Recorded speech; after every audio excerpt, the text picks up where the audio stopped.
Titanic के साथ क्या हुआ था? कितने लोगों की गई थी जान? किसने बनाया था इतना बड़ा जहाज? 14 अप्रैल 1912 की आधी रात को उत्तरी अटलांटिक महासागर में एक ऐसा हादसा हुआ जिसने पूरी दुनिया को हिलाकर रख दिया।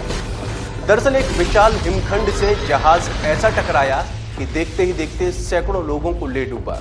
हादसा इतना विकराल था कि लोग आज भी उसके बारे में सोचते हैं तो रूह कांप उठती है। उस जहाज का नाम था टाइटैनिक। दरअसल आजकल एक बार फिर से टाइटैनिक सुर्खियों में आ गया है। कारण है कि टाइटैनिक के मलबे को देखने हजारों फीट की गहराई में गए 5 लोग लापता हुए, और लापता ऐसे हुए कि सीधे उनकी मौत की खबर मिली।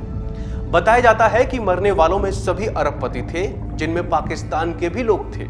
अब सवाल ये उठता है कि 1912 में टाइटैनिक के साथ ऐसा क्या हुआ था कि इतना विशाल पानी का जहाज देखते ही देखते पानी में समा गया। दरअसल टाइटैनिक एक विशालकाय समुद्री जहाज था। इसका असली नाम RMS टाइटैनिक था। इसे लेकर कहा जाता था कि जहाज को ईश्वर भी नहीं डुबा सकता। इसकी लंबाई 259 मीटर थी और ये स्टील से बना था। इस पर करीब 3300 लोगों के ठहरने की सुविधा थी, जिसमें चालक दल और यात्री शामिल हैं। टाइटैनिक ने अपनी पहली यात्रा ब्रिटेन के साउथहैम्पटन बंदरगाह से न्यूयॉर्क के लिए 10 अप्रैल 1912 को शुरू की थी। इसके ठीक 4 दिन बाद यानी 14 अप्रैल को ये नॉर्थ अटलांटिक महासागर में एक हिमखंड से टकरा गया। इस जोरदार टक्कर में जहाज के 2 टुकड़े हो गए और ये समुद्र में करीब 4 किलोमीटर की गहराई में समा गया। कहा जाता है कि टाइटैनिक का डिजाइन कुछ ऐसा था कि अगर एक कमरे में पानी भर जाए तो उससे दूसरे कमरे को डुबोया नहीं जा सकता था। हैरानी भरी बात यह है कि जहाज डूबने के इतिहास में अव्वल स्थान हासिल करने वाले टाइटैनिक का प्रचार करते वक्त कहा गया था कि यह डूब नहीं सकता। वजह यह भी थी कि इसमें कई तहखाने थे, जिन्हें वाटर टाइट दीवारों से बनाया गया था। कहा गया कि तहखाने की 2 कतारों में पानी भरने की स्थिति में भी ये जहाज नहीं डूबेगा। आपको बता दें कि आयरलैंड के बेलफास्ट की हॉलैंड एंड वुल्फ नाम की कंपनी ने इस जहाज को बनाया था। इसकी लंबाई 259 मीटर, चौड़ाई 28 मीटर और ऊंचाई 53 मीटर थी। जहाज में 3 इंजन थे। साथ ही भट्टियों में 600 टन तक कोयले की खपत होती थी। उस वक्त इसे बनाने का खर्च 15 लाख पाउंड था। इसे तैयार होने में लगभग 3 साल लगे। जहाज में 3300 लोग सवार हो सकते थे। जब पहली बार यह सफर पर निकला तो 1300 यात्री और 900 चालक दल के लोग इस पर सवार थे। लग्जरी जहाज की टिकट काफी महंगी थी। उस वक्त फर्स्ट क्लास की टिकट का 30 पाउंड दाम था, सेकंड क्लास की का 13 पाउंड और थर्ड क्लास का 7 पाउंड था। खबरें कहती हैं कि टाइटैनिक जहाज हादसे से कुछ महीने पहले की बात है, जब ग्रीनलैंड के एक हिस्से में ग्लेशियर का 500 मीटर का बड़ा टुकड़ा उससे अलग हो गया। ये हवा और समुद्र के जरिए दक्षिण की तरफ जाने लगा। फिर 14 अप्रैल तक 125 मीटर का हो गया।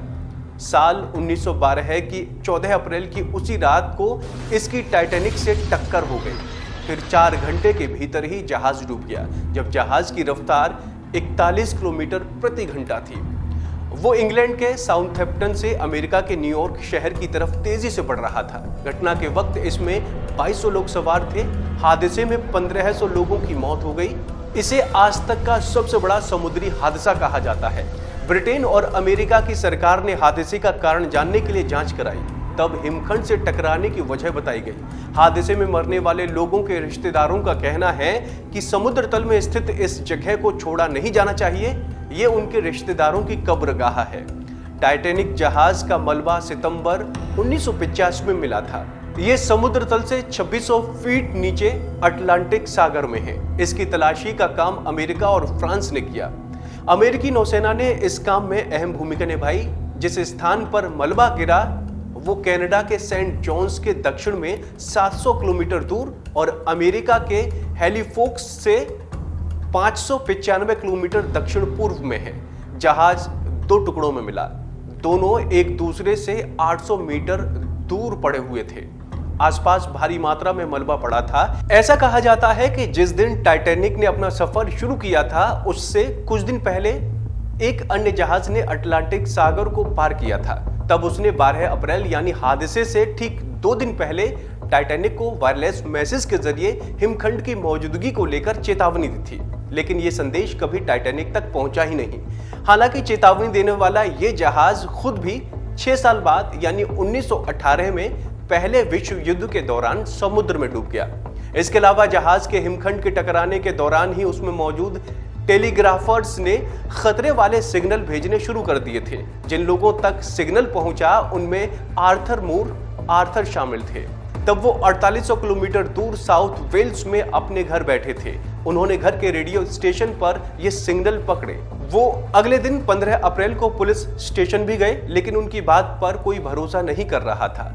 वो इस जहाज को वक्त पर डूबने से नहीं बचा सके, लेकिन उन लोगों में से एक थे जिन्होंने मलबे की तलाश की थी। आर्थर ने सोनार तकनीक पर काम करना शुरू कर दिया था। अब इस मलबे में जंग लग चुका है। बैक्टीरिया और दूसरे कीटाणु इसे तेजी से खत्म कर रहे हैं। जानकारों का मानना है कि वो दिन दूर नहीं जब टाइटैनिक का अस्तित्व ही इतिहास बनकर रह जाएगा। कहा जाता है कि जहां जहाज डूबा हुआ है वहां चारों तरफ अंधेरा ही अंधेरा है। समुद्र की गहराई में तापमान भी 1 डिग्री सेल्सियस है। इन विपरीत परिस्थितियों का सामना करते हुए किसी इंसान का इतनी गहराई में जाना और फिर वापस लौटकर आना बहुत जोखिम भरा होता है। ऐसे में यहाँ से मलबे को निकाल कर लाना तो बहुत दूर की बात है। समुद्र की गहराई में 4 किलोमीटर नीचे पड़े मलबे को विपरीत परिस्थितियों का सामना करते हुए बाहर निकालना लगभग नामुमकिन है। उसी मलबे को देखने के लिए 5 लोग सबमरीन से गए हुए थे, जिसका संपर्क टूट गया। हालांकि काफी तलाश के बाद ऐसी खबरें हैं कि 5 लोगों की मौत हो गई।